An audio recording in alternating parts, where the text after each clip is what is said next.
So quick note about the panelists today. Yvette had to cancel at the last minute. She had an emergency, so she won't be here. So we'll have 5 panelists instead of the original 6. All right, so a little bit about me. I'm Dave Birnbaum, and Feedback Central. Is that are we good? And I've been at Digital Hollywood many years on panels. This is my first time moderating, so let me know what you think. Hopefully it's not that complicated. My background is in haptics. Haptics is technology for the sense of touch, so I'm coming at it from kind of a technology perspective and technology enabling new types of media and interactivity. And today's panel, we have a really kind of broad, diverse group of people that are using VR, AR for new types of entertainment, enterprise, interaction. So I'll go through and read about the speakers before we begin. David Gull is a tech entrepreneur, licensed architect, startup advisor, and lead accredited professional with particular focus on virtual reality and augmented reality solutions for real estate and futuristic enterprise visions. He's delivered 500 and more new development virtual tours.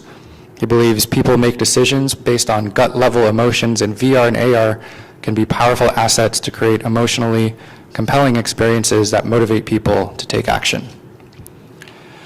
Samantha Gorman is co-founder and director at Tender Claws, an award-winning independent creative studio operating at the intersection of art, games, and technology. She's been working in XR since 2002, amazing, specializing in writing for interactive media, and is currently a PhD fellow in media arts and practice at USC's School of Cinematic Arts. With her work at Tender Claws, she brings a unique approach to XR content creation, making players question the nature of technology and our place in a tech-driven society for experiences that are truly compelling and provocative. She has worked on every major platform, including Google Daydream, Google AR Core, Oculus Go, and Oculus Quest.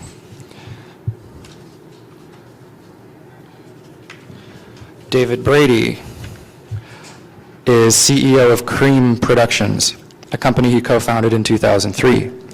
With offices in Toronto and Los Angeles, Cream develops and finances and produces distinctive and award-winning content across a wide range of TV and digital platforms in North America and internationally. Cream is recognized as a world leader in VR AR technologies and storytelling, starting its VR unit in 2015. Cream is currently developing a proprietary technology to create high-fidelity, low-computational, AI-backed virtual humans. Renee Amador has worked with 16 startups over 22 years, starting at age 10, when he got his start selling personal finance software his father had developed for the Commodore Amiga computer. After working in digital development for Fox Broadcasting Company and the Baker Entertainment Group, he co-founded digital agency Automaton Creative, where he pitched and directed over 350 commercials, short films, and pilots as co-founder, general manager, and creative director. Renee co-founded AR Wall in 2017 as an augmented reality solution for filmmakers.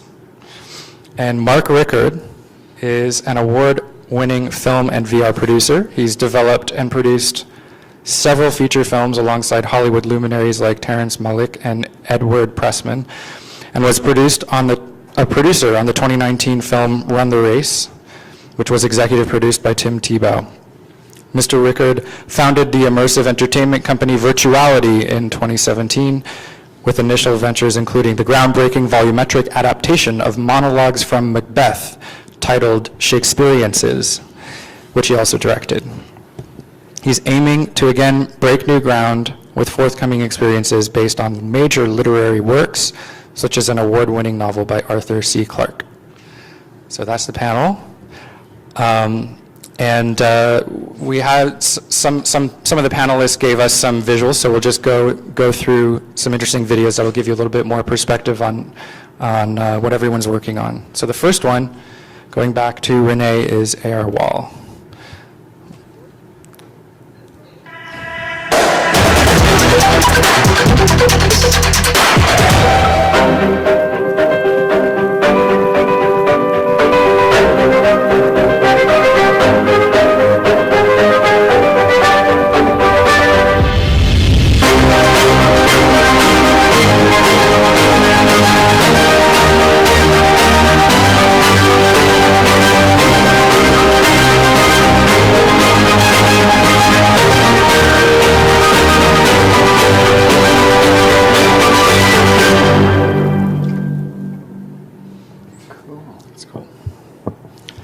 Renee, anything you want to add to that to explain what's happening here?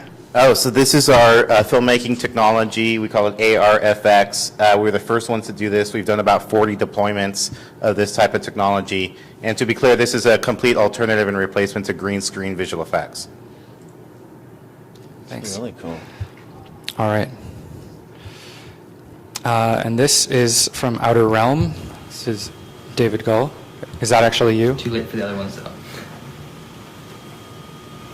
So can you explain what's happening here?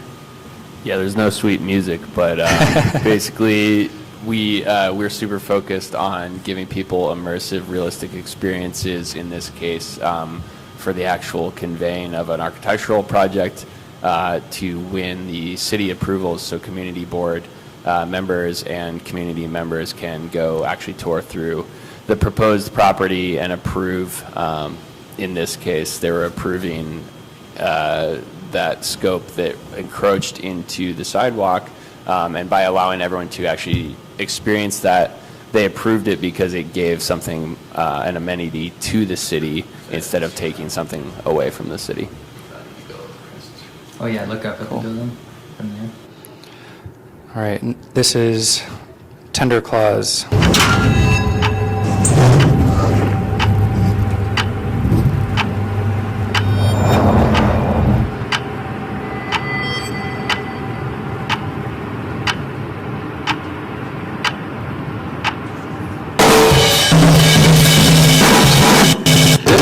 Distinguished guests, are you looking for a little entertainment?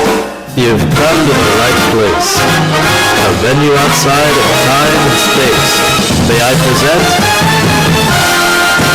The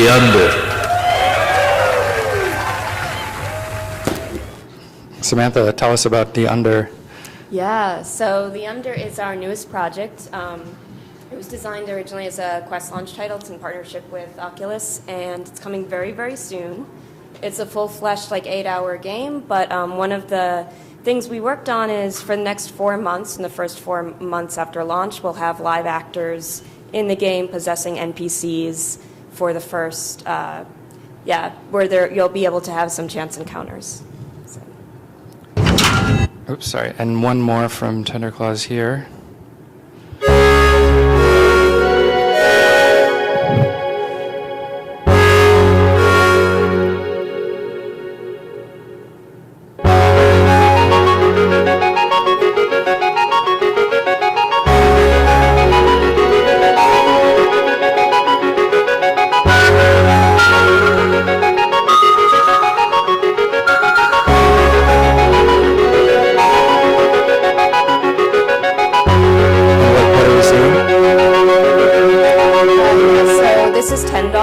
It's a long-form AR narrative content-driven experience it's about 3 weeks.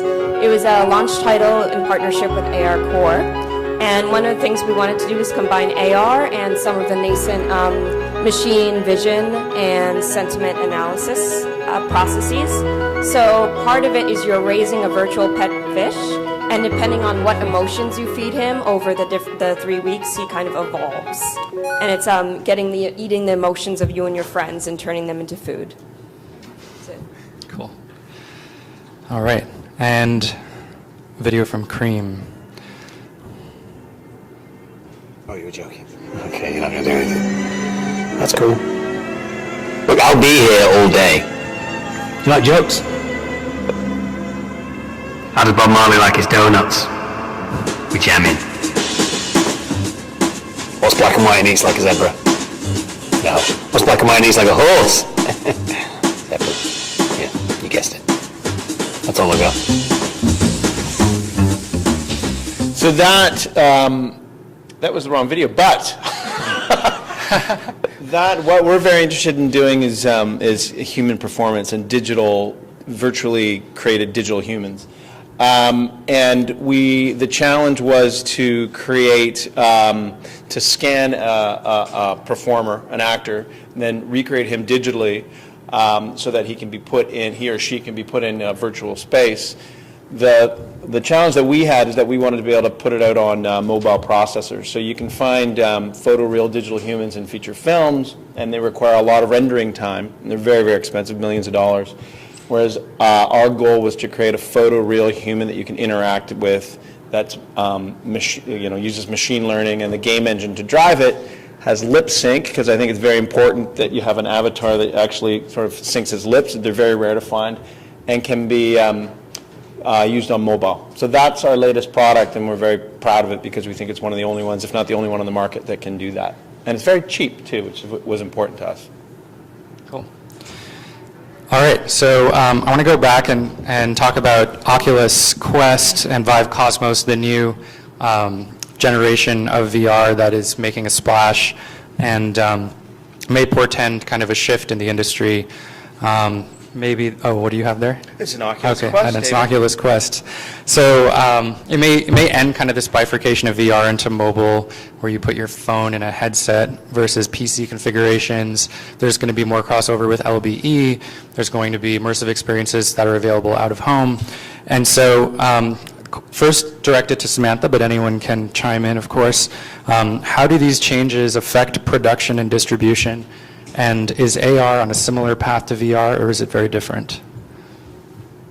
I think to back up a sec for like the larger context, I think when people talk about like AR and VR and comparing them or combining them into one thing or how they're different, it's usually about this idea of spatial computing. So it's not necessarily, I think, about the difference between AR, which is like kind of projected onto your world that you're seeing on the outside, or VR, which is a more hermetically sealed experience in the headset, but an idea of like spatial computing and a three-dimensional world access where you can interact with the graphics and how they actually like impact your world. So I think what everyone is predicted, and which does seem like it could be the future, is like an integrated all-in-one AR VR type of headset, and I don't think that's like a surprise that that's where it could be headed. Is there a second part of that question, or is it general? No, please. Somebody want to chime in? Well, I mean, this is the Quest that you talk about, and I think we didn't grow up, but we all started developing. Well, maybe you've been doing it since 2002. It's okay. You've had some, but lately, the tethered sort of the Vive and the Oculus. Original Oculus was probably the most, it had a lot of friction because you're tethered to a large computer. This, I find, just anecdotally, at home with the kids have tried them all out. These are all teenagers from the neighborhood. They've tried the Vive, they've tried the Oculus, but they all come around, and this seems to stick. So, yes, it's huge, but because it doesn't attach to a computer and all the processing is done in here, it sort of seems to be the next phase. As you say, we could all see in the future maybe this shrinking down until it's just a pair of glasses, really. I mean, that's all our dreams, so that, you're wearing your glasses, of course, and everything you see, it'll be projected on here, and you can go either into virtual reality or AR or a combination of the two. But if you see the trajectory, we can just hope that happens sooner than later. And the Quest has a pass-through camera. So you can clearly see the blueprints of this happening, where when you wear a Quest and you're arranging like the safety boundaries of the world around you, you see a camera image of your world in the viewer before it goes fully into VR. Yeah, anyone who wants to try it afterwards, we can put it on your head if you want. Just anecdotally, my youngest son, he was wandering around with this for about a week, and at one point he took it in the car. He's like, "Do you think it'll work in the car, Dad?" And I said, "Yeah, it'll work in the car. Let's try it out." And it worked in the car. So I think that there's, there's a lot of progress being made for users. Was he driving? No, I have to cross the Pacific Ocean in a few weeks, and I'm definitely bringing my Quest because it's going to make it easier for me, for sure. And actually, when we were designing an AR experience for haptics, we struggled so much with augmented reality headsets that we actually finally gave up and switched to VR with video pass-through. And so I think that it could be the case that video pass-through becomes better, faster than AR headsets, and that you actually may use a VR headset for AR. It's possible. And you look very cool wandering around with it on, of course. It's like Beats headphones for your eyes. Cool. All right. So another interesting topic with this shift in VR is controllers. So the Vive Cosmos has a new type of controller. Controllers are starting to get more advanced functionality, like advanced haptics. At the same time, some companies are trying to get rid of the controller altogether, and Hand tracking is coming to the Oculus Quest, supposedly. There are startups that are going to be able to track your hands and do skeletal models of your hand configuration so that you won't actually you won't need to touch anything. So the question directed at David Gull, so hand tracking for VR, is that a good thing? Is it going to help enterprise? And then to the rest of the group for entertainment, what does that mean? Yeah, I mean, I think it definitely does depend on the industry that you're in. I think that hand tracking for the consumer industry is going to make a huge difference because the more friction, what we're learning is the more friction you can take out of the process, the higher the adoption rate will be. So now that you can unbox an Oculus Quest and go from opening it to up and playing a game in about 2 to 5 minutes, that's a huge difference from unboxing the original Oculus and 30 minutes to an hour later being up and running. So I think just taking one more thing out of it and having people pull it out of a box, throw it on, and be playing and be excited and be immersed in something and interactive with something is going to be huge. On the flip side, I think controllers, in particular for anything that's an enterprise use, are going to be really valuable. I mean, we've been trying to get rid of the mouse and the keyboard on computers forever, and everyone still wants a mouse and a keyboard. You know, the iPad was awesome when it came out, and it had an integrated keyboard, and then the first thing that everyone did was build a case that had a keyboard in it. So I think, like anything, best of both worlds. You ship with both, and they both work equally well. Anyone else?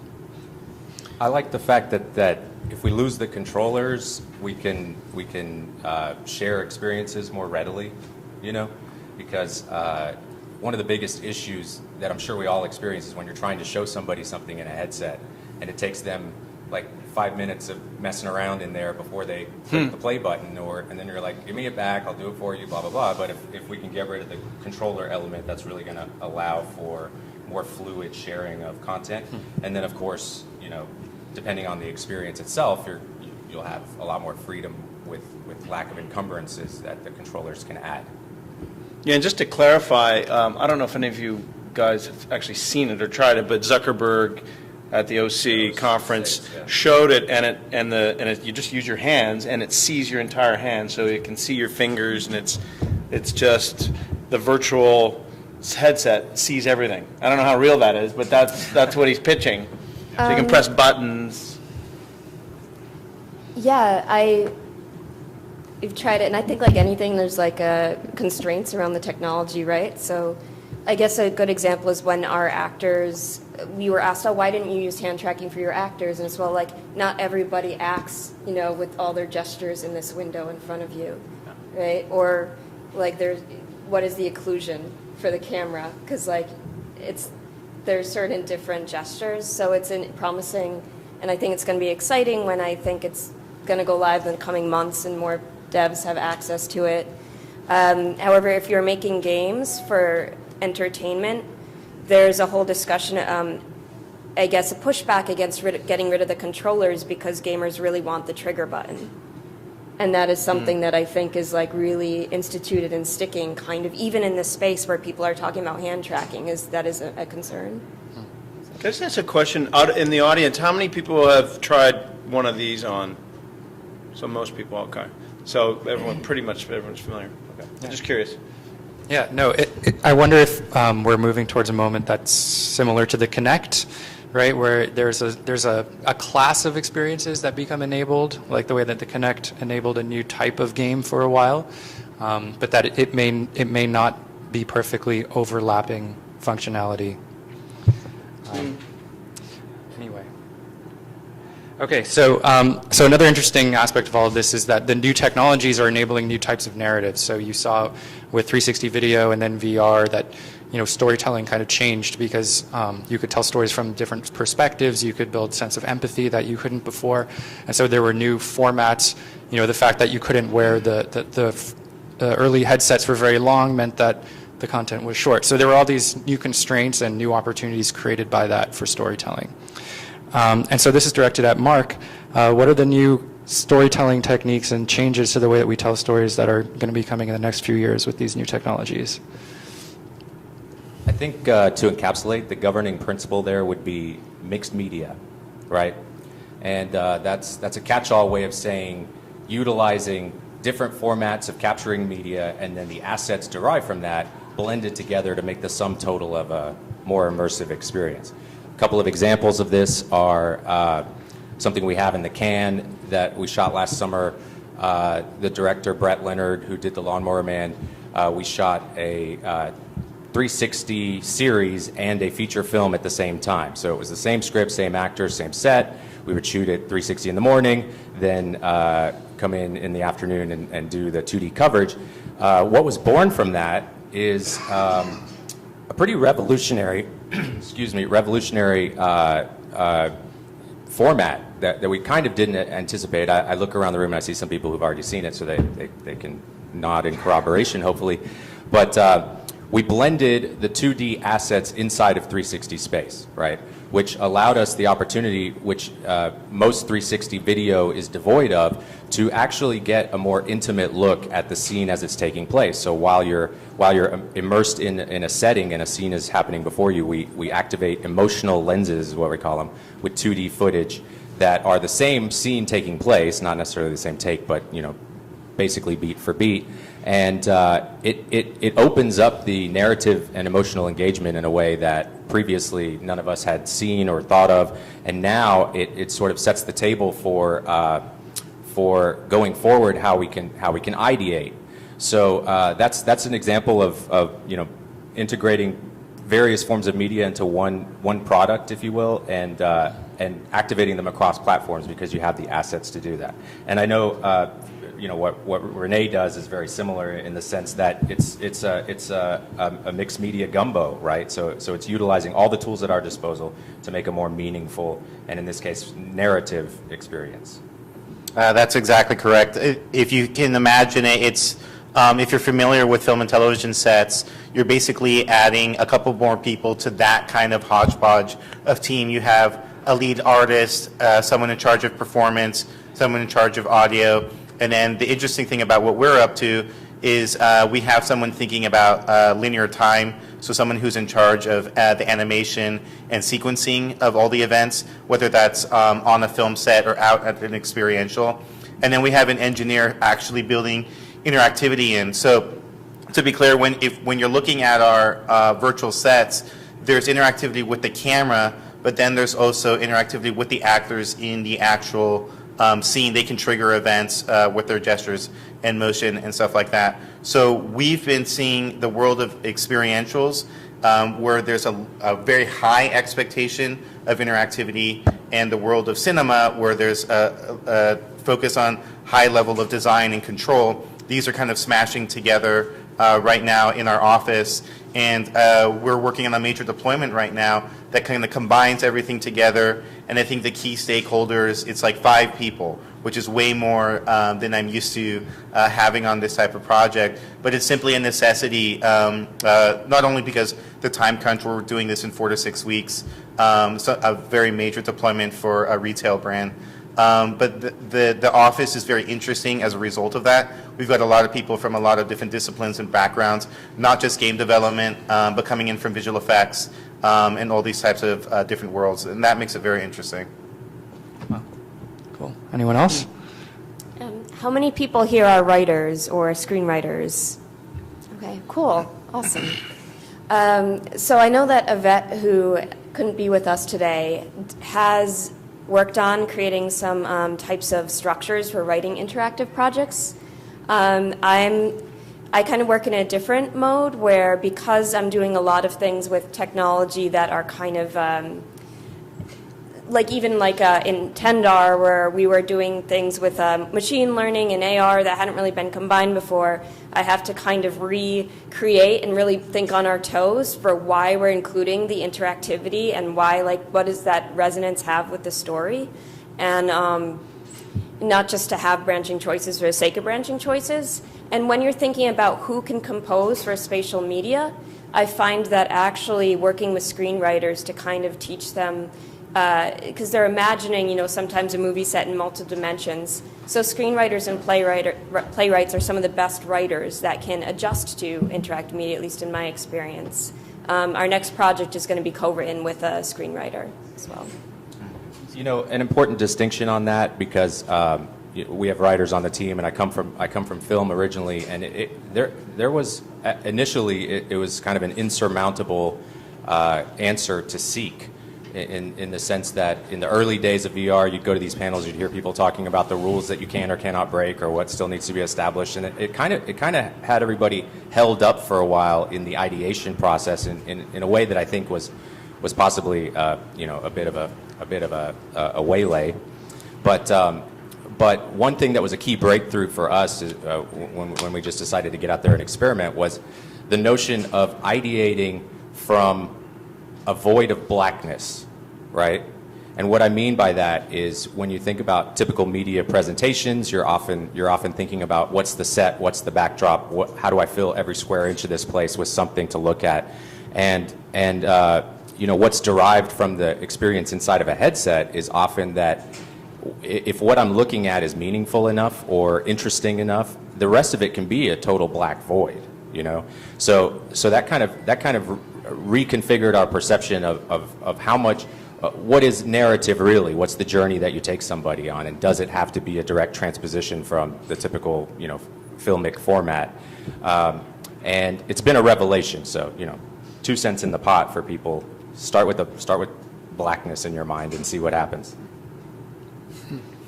And for AR, would that also apply? AR, the blackness is the world around you, it's the context. Yeah. So how does that affect your thinking there? I think with AR, there's a lot more of an expectation that your identity as a user is going to be incorporated into the story somehow, either because of your location, your gestures, some type of action that you're taking to interact with that AR world. That's what we're feeling. I think with VR, there's more of an understanding that it's going to be slightly more of a like a curated experience, that you come in, you have this, you're kind of going on a ride, almost like what people were kind of comparing it to, with just like surround cinema. I think it's been able to break out and achieve something more than that, but I think the expectation is still like, I'm going to take you on a ride, and me, the creator, is going to dictate that for you. Whereas in AR, because I guess arguably because it's coming out of the world of mobile a little bit more, this is an expectation of like, it's about you, and it's about like, what are your goals and what are you up to, and trying to match that somehow with some type of valuable experience.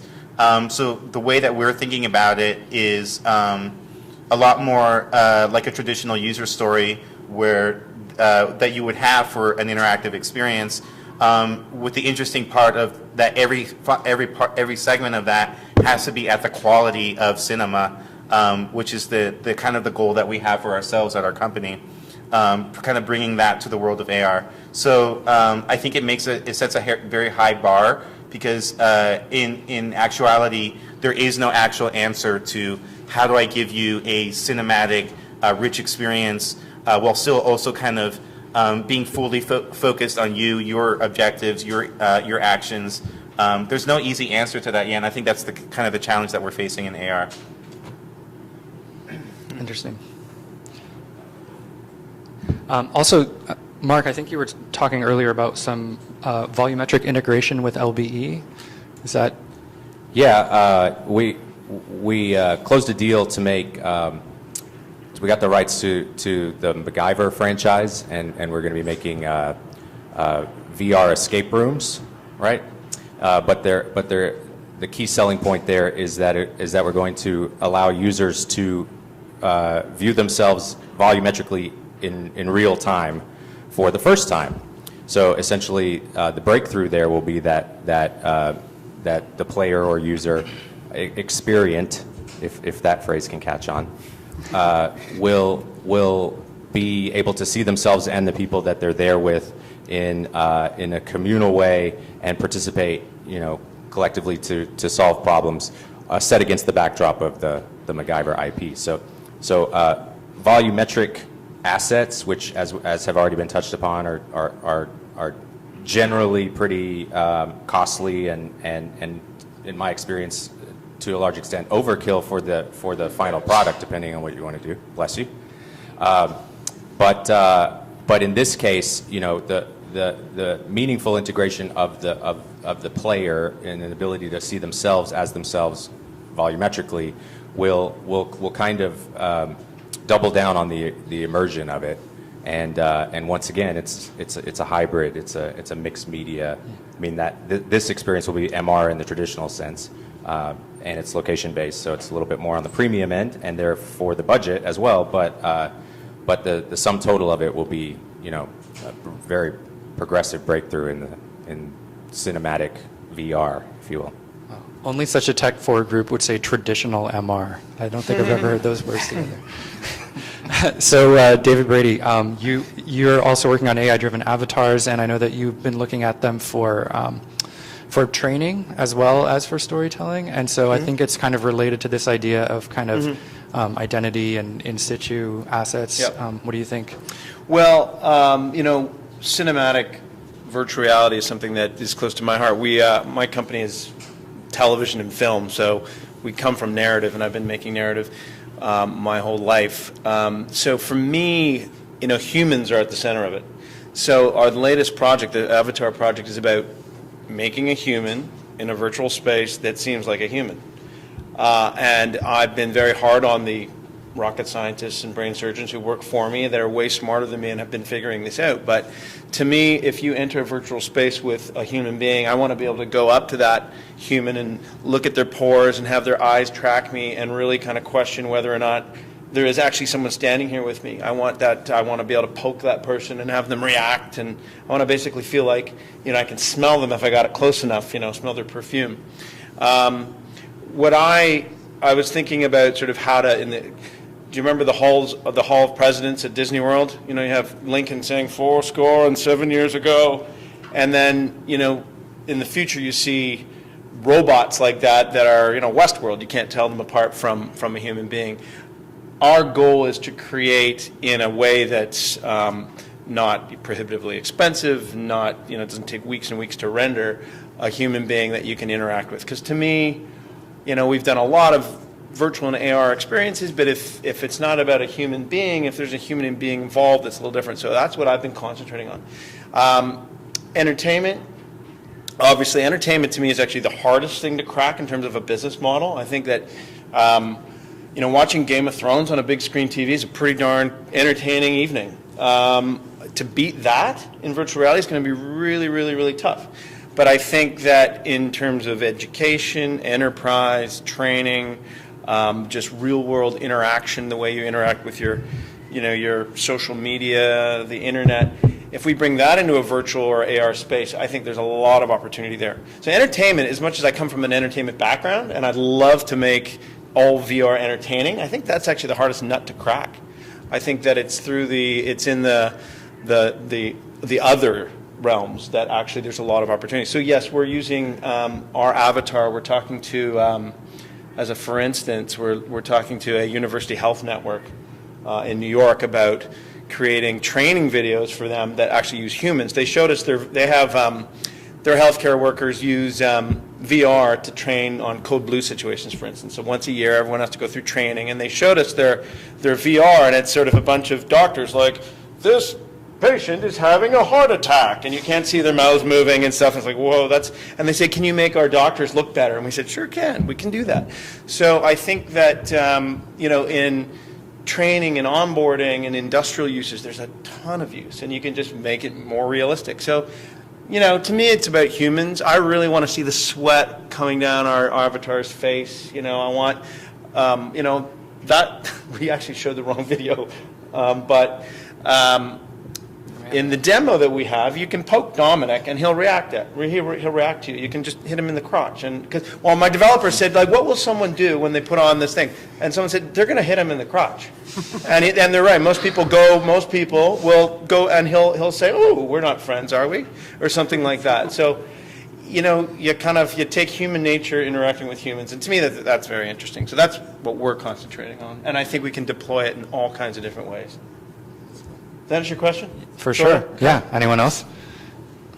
Well, what's interesting too is that Digital Hollywood. I mean, I've been coming here for years, and we went through, I guess, what I've been trying to coin VR winter, where like there was all this excitement early on with VR 2.0, and people were seeing dollar signs, and they were waiting for like the holiday rush. Never really materialized to the scale that anybody wanted, but now there's kind of renewed interest. And listening to you speak, I'm thinking about this idea that like entertainment came first. Maybe that was backwards. Maybe the expectation that we were going to be entertained by all this technology first was the mistake that we all made. We had to build infrastructure and find the new use cases for the new technology, and then maybe the entertainment case will catch up. I just think we're so good at entertainment in other formats. Yeah. I mean, we really have been working on film and television for more than a century.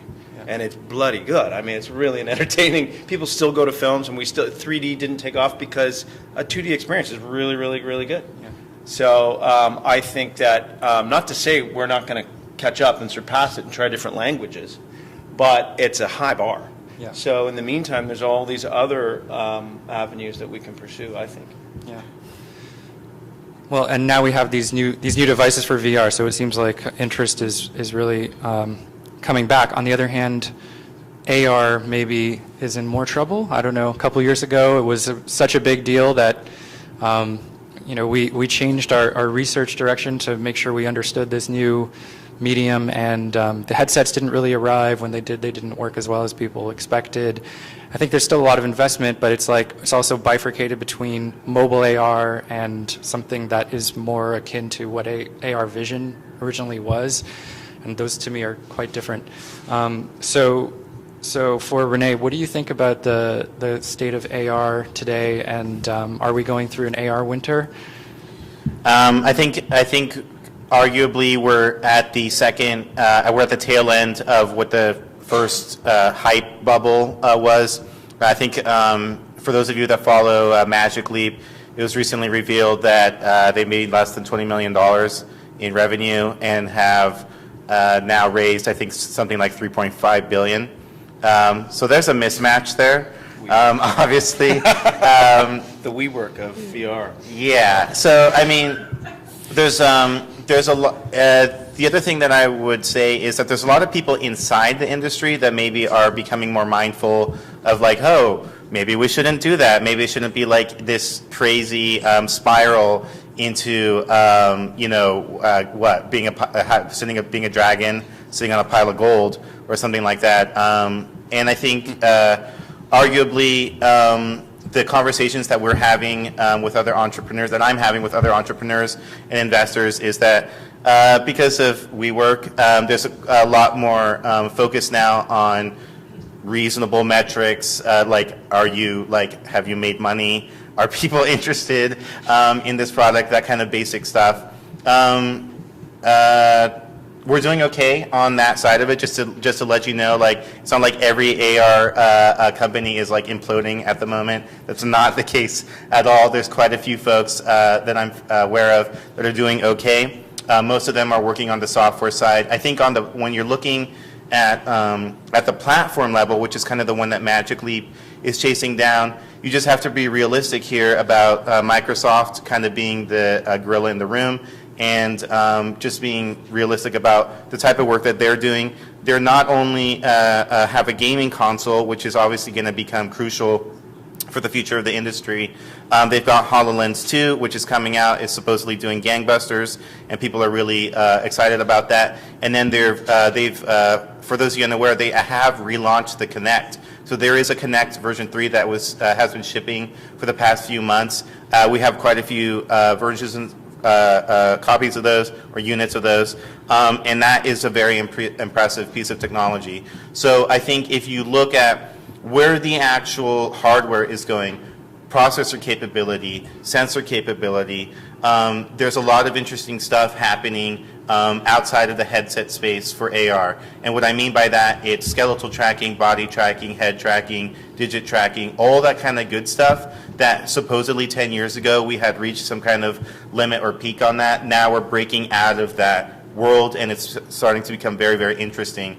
And you're seeing that with Leap Motion, which was a hand tracking device company, which got recently acquired by Ultra Haptics, and I think that they're going to be doing interesting stuff with that. In the next 12 months, I think this thing that AR has to look forward to is that hand tracking and that body tracking of individuals is going to go a quantum leap in an advancement and in sophistication, not only because there's big boys like Microsoft putting money into that, but that everyone else is actually coming up with interesting ideas on how to solve this problem. Renee, what's Facebook doing? What's Zuckerberg and Oculus doing in terms of AR?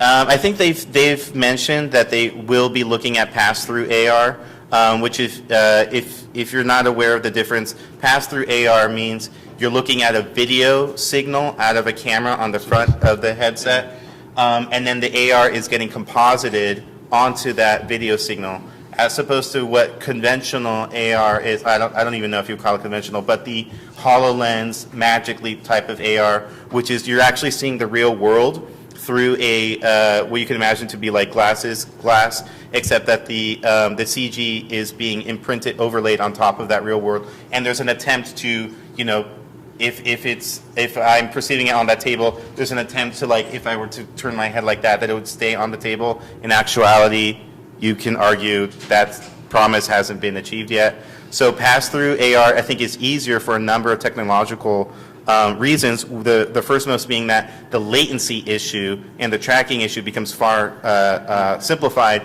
because you actually have the video signal of the cameras to use as the tracking data, which is it's a better way of doing it. Samantha?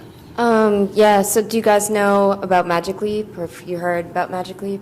Well, so when Magic Leap came out, I felt it kind of, people have been working with the industry for some time, felt kind of the emperor's new clothes, and that was actually always the joke, because you never really knew what the product was.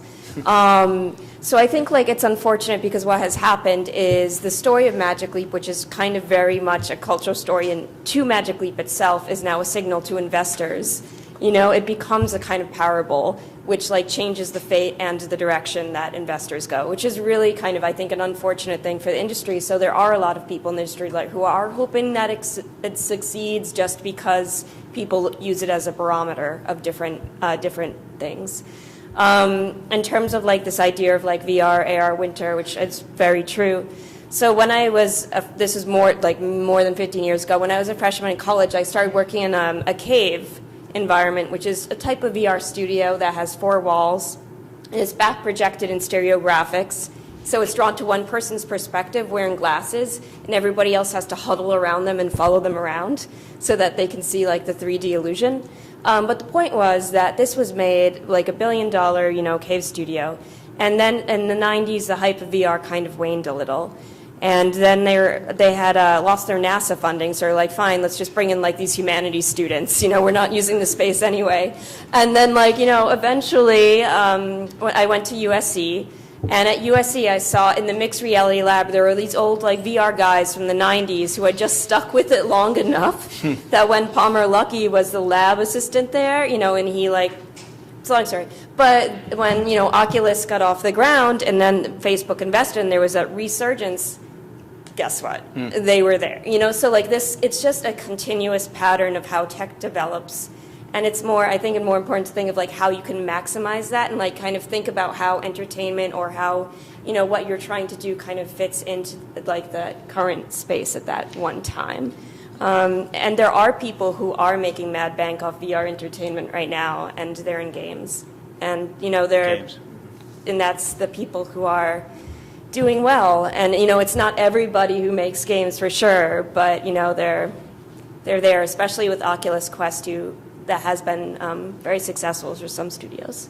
So, yeah. In some ways, it's an old story of the technology and the content for the technology, chicken and egg, Yeah. right? Maybe there's an overinvestment in content at one point, technology's not there, then the technology's there, but there's no content, so no one uses it. Well, I think of it as a braid, a 3-strand braid at our company. It's, you've got the creative, the technology, and then the business model. They kind of all, if you've got technology but no way to deploy, no creative way to deploy it, it's not going to inspire anyone. They all kind of have to work together in a sense. And if you don't have the creative and the technology set, you're not going to attract the money. You're not going to find a business model. So, at our company, we try to kind of pay attention to all three. Whether it makes money, I don't know. There was a lot of VC money in the last few years that kind of dried up. And I remember the guys working for me said, Dave, you should go after that $50 million VC. And we said, no, we bootstrapped ourselves. I was adamant. And I'm kind of glad because, it's I didn't see a business model yet. There's just a lot of money floating around. And I think it's people like us who are still here, and we're tenacious. The business models, we're going to slowly build those business models, and we bring the three strands together. So The VC was for hardware largely, right? So that to me was where the disconnect was, because they didn't double down on content creation support. Yeah. And that's why you reference us as the people that are still here, because we're the ones that, picked up the torch and started making anything for this hardware.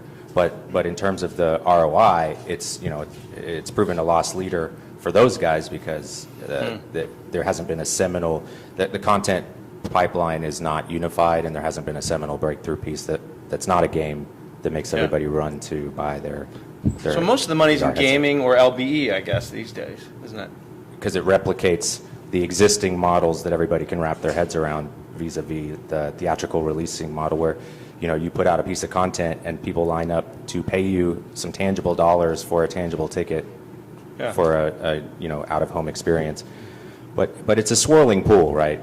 It'll evolve largely over time. We just got to continue to stay with it for, what was that, 19 years? Not 19, but 24? And I think Renee It's used the amazing. term, you said it's important to try to get oligarchs to fund big projects. Yes, I technically did say that at one point. I mean, just being realistic, looking at the economy and looking at consumer spending right now, people are very, very happy with their smartphones, and they're not making that many other purchases in consumer electronics, unless you're, folks like these people on this panel here that just have to have, the hottest, newest thing. So just to give you an idea, we have basically every headset or whatever in the office. The Oculus Quest is the first one that I'm considering buying for my girlfriend, basically. And ironically, the reason is because a lot of her friends have them, and she wants to keep in touch with them. And this is mind-blowing to me that actually people are more reliably social on these types of digital spaces just because they can plunk it on, even almost in their car, obviously not driving, but they can pull over and plunk and join the experience or whatever, I guess as long as they have Wi-Fi or something. But that accessibility is the difference between the threshold of people are reliably available here in this digital space at this time, in this specific virtual room or whatever. So I have friends that are like that. Hey, you want to talk to me? Wednesday at 8 o'clock. I'll be over here doing this type of thing or that type of thing on the Oculus. So that type of behavior is relatively new, I would argue. That's something that I haven't seen maybe since this came out, maybe even in the last 90 days. So I think it's interesting that VR is moving in that space, but my definite feeling is that enterprise is the place where we're interested in making some advancement. The idea being these brands have something novel that they need to deliver on a continuous basis. There's a lot of interesting stuff happening on your phone, on that screen. You have a lot of interesting stuff happening at home. So how do brands get you to come out, go to their event, come to their, the convention, come to the retail location? We're trying to provide that layer of interesting, large, rich experiences. Do you have the other video that I sent you? That would be good to play if you. So let me show you what I'm talking about when I mean something that's a little bit more than consumer. Did you have that one? Maybe. Okay. I'm not sure. I'll see if I can load it up quickly. But in the meantime, David, you're enterprise, right? So what do you think about enterprise applications? Yeah, I mean, well, and just to follow up on what you just said, we talk about the FOMO threshold all the time at our company, and it's there is no FOMO yet for VR headsets. As far as we had, that's the first I've heard of people feeling enough of my friends are using it that I'm going to buy it just for that reason. But the reason we're excited about the Quest is, again, the super simplicity and the fact that it also does link up with the PC. And so in our minds, this is the best of both worlds. That's launching this month, by the way, where you can buy that, you can have it out of the box for your games, but then you can also plug it into a PC and get a high-powered enterprise experience at the same time. And so we're thinking a lot about how we build all of our content and all of our experiences to be cross-platform. It's technically the same platform, but now we're talking about PC versus mobile. And the other main thing that we're noticing is there are essentially no mobile headsets left, right? Daydream is gone. Samsung Gear VR is gone.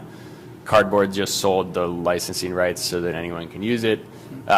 So there's a lesson there for sure. I'm really happy that we skipped developing for mobile VR because it no longer exists. But every time you pick a platform, you're taking a risk.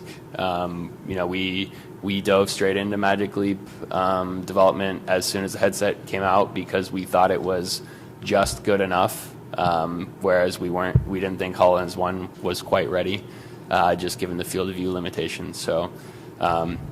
Every time a new platform comes out, you're kind of doing a gut check, and if you're bootstrapped, which we are as well, you're deciding, are we going to pour 6 months of resources into this new platform? But we're waiting with bated breath for the PC link for Oculus Quest to come out for that reason. And if it's effective in performance, I think we'll essentially reach out to all of our existing customers, all of our potential new customers, say, ditch everything, use this. Hey, can I just follow up one thing that you guys were talking about too?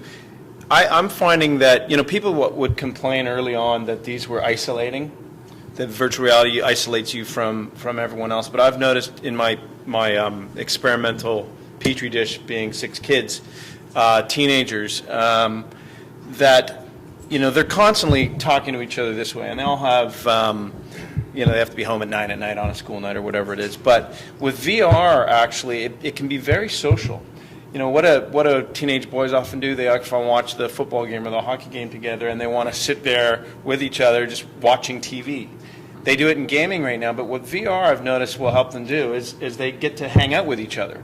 So they'll literally be sitting in their room at home, but they'll look to their right and their buddies here, and they'll look to the left and their buddies there, and they could be watching the same thing. So I'm actually thinking that VR can be quite social.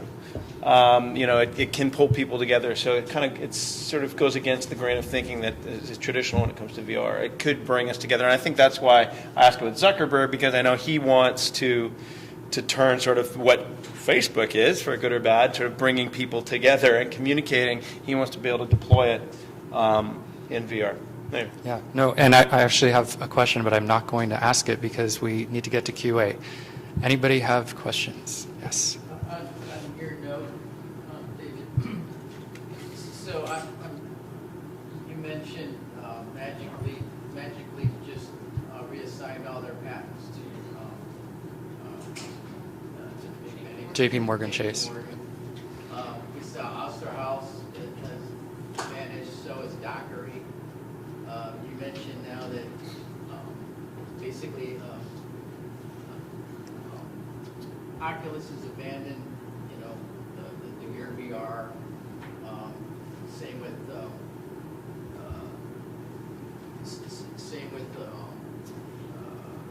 Daydream. Yeah. So what's left? Yeah, I mean, I think. I'm looking at this, and with 5G arriving, will this be as powerful as that Oculus? Yeah, so I think just to clarify, I believe Magic Leap collateralized some debt with their patents. They didn't assign them to them, but Supposedly for $1 billion loan. What did that say? yeah. So I think we're just seeing attrition, and that's actually great because we're weeding out the things that aren't working well, and we're going to keep moving forward with the things that are working well. I didn't know the product intimately, but Daiquiri never made great strides. Meta was up against the big dogs as well there. So, HoloLens 2 coming out right now, no one can get their hands on it because so many people want it, right? So that's a good sign. And I don't think, since it's a second generation device, I don't think there's a lot of risk there. I think everyone knows it's going to be 2 years to 3 years better technology-wise than the HoloLens 1 because it's been 2 to 3 years. And so I don't think there are going to be any surprises, and you're backed by the largest company in the world. Go ahead. So I want to back up what Ray was saying about young people getting their hands on these headsets. I also have a petri dish of a bunch of boys that are teenagers, and they can't, they trip over themselves, put that headset on, play Creed or Beat Saber or get in Rec Room or, just explore and check out all the demos. And when they do it with their friends, in the same room with their friends, and so hilarity just ensues constantly, So even though they are putting it on and they're in this world, they're still engaging, especially the fact that it has that pass through. And the thing that fascinates me the most is that they really want to use it, and that's the generation that I think that we should have been focusing on with VR and AR. We should have been working with children this whole time and getting them used to using these devices and understanding what spatial computing is, instead of focusing it so much on adult headsets. But touching on what you're saying, I think what's happening right now with AR headsets is too many companies are trying to throw everything into that headset and make it the one and only headset that's out there. And it was too bulky, it looked too much like goggles on the head. And then you have companies like North and Spectacle and Snap that are making these more leaner glasses-like, and then Real. And Real is a company that came out of Magic Leap, and Magic was screwing the Jesus out of them because they stole their patents. But they also were making Oakley style-looking headsets, but it's to make it look like glasses, and that's the goal. And that's probably the reason why those other headsets are not working. Nobody wants to put them on their head. I have 2 Magic Leaps myself. Try to put it on people's heads, artists and musicians, and everybody just, they want their phone and stuff.